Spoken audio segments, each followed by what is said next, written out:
గత వైసీపీ ప్రభుత్వంలో అప్పటి ప్రతిపక్ష నేత చంద్రబాబుపై ఫైబర్ నెట్ సంస్థ పెట్టిన కేసుకు సంబంధించిన ఫైలులో మార్పులు చేర్పులు జరిగాయేమోనని ఆ సంస్థ చైర్మన్ జీవీరెడ్డి సందేహం వ్యక్తం చేశారు.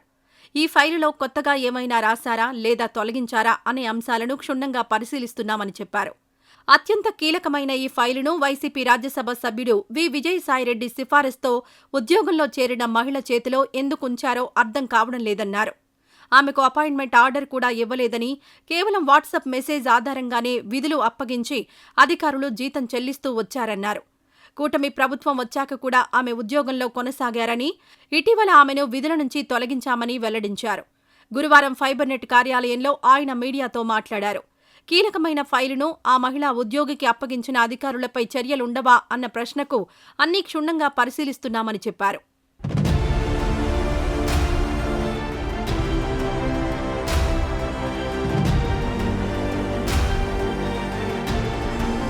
ముఖ్యమంత్రి చంద్రబాబుకు ఫైబర్ నెట్ మానస పుత్రిక అని జీవీరెడ్డి అభివర్ణించారు. గ్రామాలకు ఇంటర్నెట్ సదుపాయాన్ని కల్పించాలన్న లక్ష్యంతో కేబుల్, ఇంటర్నెట్, ల్యాండ్లైన్తో కూడిన వ్యవస్థను తీసుకువచ్చారన్నారు. రాష్ట్ర విభజన తర్వాత ఫైబర్ నెట్ స్థాపించినప్పుడు కేవలం 108 మంది సిబ్బందితో నెలకు 40 లక్షలు జీతభత్యాలుగా చెల్లించారని వివరించారు.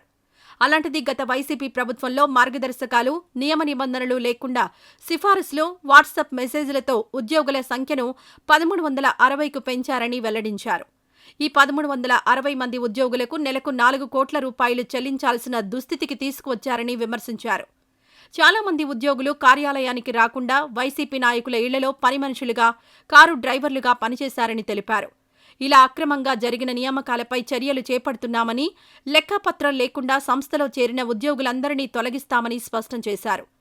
ఈ ప్రభుత్వంలో పత్రికా ప్రకటన ఇచ్చి ఇంటర్వ్యూలను నిర్వహించాకే ఉద్యోగ నియామకాలు జరుగుతాయని వెల్లడించారు. ఎన్నికలకు ముందు నిధులన్నీ విత్డ్రా చేసుకుపోయారని, ఫైబర్ నెట్పై 1262 కోట్ల అప్పును భారంగా వేశారని చెప్పారు. గత ప్రభుత్వం అనుసరించిన విధానాలతో ఫైబర్ నెట్ దివాళా తీసిందన్నారు.